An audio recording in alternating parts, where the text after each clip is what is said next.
So to understand this, perpendicular relationship, let's look at the projective space. So what does a line in the image correspond to in projective space? Well, a line really is defined by this plane of rays that's intersecting the image plane. And that plane is defined, like all planes are, by a normal. And this is that same normal, ABC. So all the rays that are perpendicular to that normal form the line, because the line is really just a plane in this projective space intersecting the image plane. Cool, right? It gets better.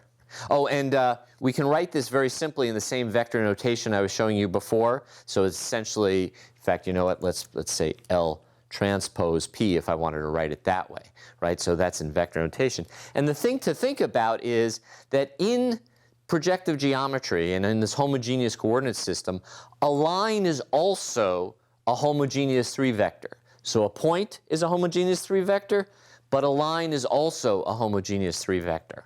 In fact, this relationship that a point is a 3-vector and a line is a 3-vector is what's going to get to this duality between points and lines. And as we said, a line is a homogeneous 3-vector, which is defined by that normal to the plane, and it is perpendicular to every point P that's on that plane. And what does it mean to be perpendicular to a point? Well, in projective geometry, being perpendicular to a point means that you're actually perpendicular to the ray that defines that point. And that's what gives us some of that duality. Given these points and lines are both 3 vectors and we have this duality, suppose I have 2 points, P1 and P2. Now remember, points are actually these rays, P1 and P2. How would you solve for the line that goes between them? Okay, so you know in algebra, if I gave you 2 points, you would figure out your formula for line. Well, in projective geometry, it's actually pretty easy.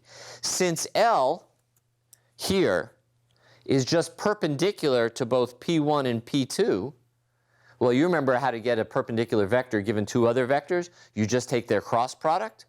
Okay, so L is equal to P1 cross P2. That's it, no problem. Okay, and L is the normal to the plane. So that plane is the line, so the way I get the line is I just cross the 2 points.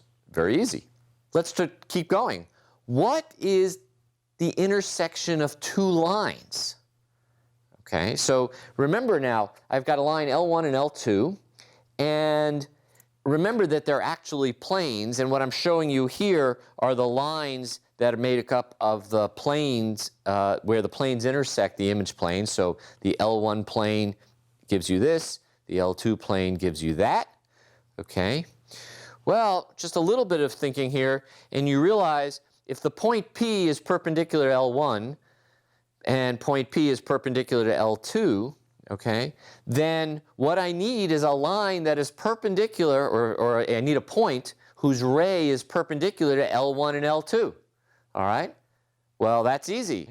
So just as we had before, in order to find the intersection, in order to find the line that spans the 2 points, we took their cross product to find the line.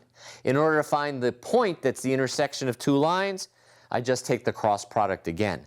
So the points and lines, as I said, they form a dual in projective space, and that means really given any formula, I can sort of switch back and forth between what are the points and what are the lines. So when I told you that L transpose P equals 0, and I said L was the line and P was the point, well, that's just because L is for line and P is point. If this was some other language where L stood for point and P stood for line, you'd all be really confused. But basically what it would mean is that I was thinking of one as the line and the other as the point.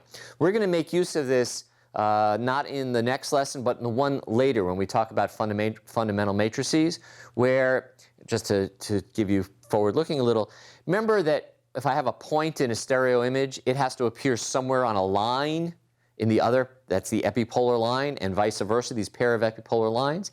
So projective geometry will make it real easy to go between points and lines.